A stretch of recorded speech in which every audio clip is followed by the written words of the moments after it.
Bonsoir, alors 16 juillet 2017, 21h21. Alors j'ai essayé de vous expliquer le résultat du premier tour de la présidentielle parce que beaucoup de gens ont été surpris, n'ont pas compris ce qui s'est passé et finalement ont eu probablement l'impression d'être dans un pays de fous. Je vais faire une toute petite vidéo pour expliquer que non, que tout ça est parfaitement cohérent et que les problèmes sont explicables, ils sont bien là mais ils sont explicables.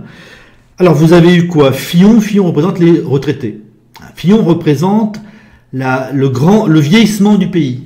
C'est le Fillon qui avait son programme d'austérité monstrueuse, sans doute dans la protection des vieux. Il reflète simplement à quel point nous sommes un pays de vieux. Voilà pour le score de Fillon.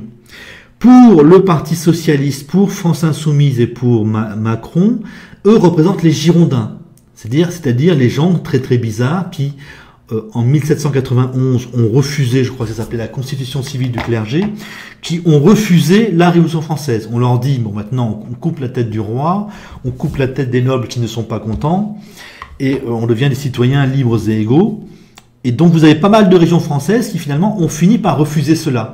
Et ce sont ces régions-là qui ont porté Macron, le PS et France Insoumise, ou l'essentiel de ces partis-là. Ce qui veut dire que si la France avait été donc limitée au bassin parisien et était un pays jeune, c'est le vote Front National et du Dupont-Aignan qui aurait été énorme. Alors je ne sais pas si c'est 40 ou 60%, mais en gros c'est très probablement cette alliance-là qui aurait gagné l'élection présidentielle. Donc les descendants de la Révolution française, en quelque sorte, sont toujours là, bien là, refusant de se soumettre, bien vivants. Et j'ai deux bonnes nouvelles. Les vieux d'aujourd'hui qui votent pour la destruction totale du pays et donc de l'avenir aussi, eh bien, dans 30 ans, ils seront morts et remplacés par une nouvelle espèce de vieux, une nouvelle génération de vieux qui probablement, très probablement, ne votera pas de la même façon. Donc on n'aura plus cette droite de débiles qui détruit de vieux qui détruisent tout derrière eux.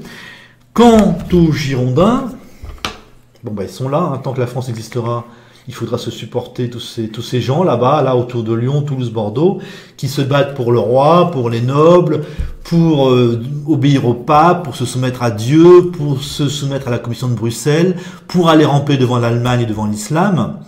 C'est un petit peu ça tout ce qu'ils nous donnent. Eh bien, toute cette zone-là, en sombre, fait peu d'enfants. Donc ils nous font comme le cadeau de mourir. Ça c'est une bonne nouvelle, de faire très peu d'enfants. Il n'y a que les Bretons qui font beaucoup d'enfants, qui font à peine plus d'enfants quand même que dans le bassin parisien. Et les Bretons, vous remarquez, c'est quand même pas grand-chose sur la carte. Donc on aura peut-être plus un déséquilibre girondin qu'autre chose.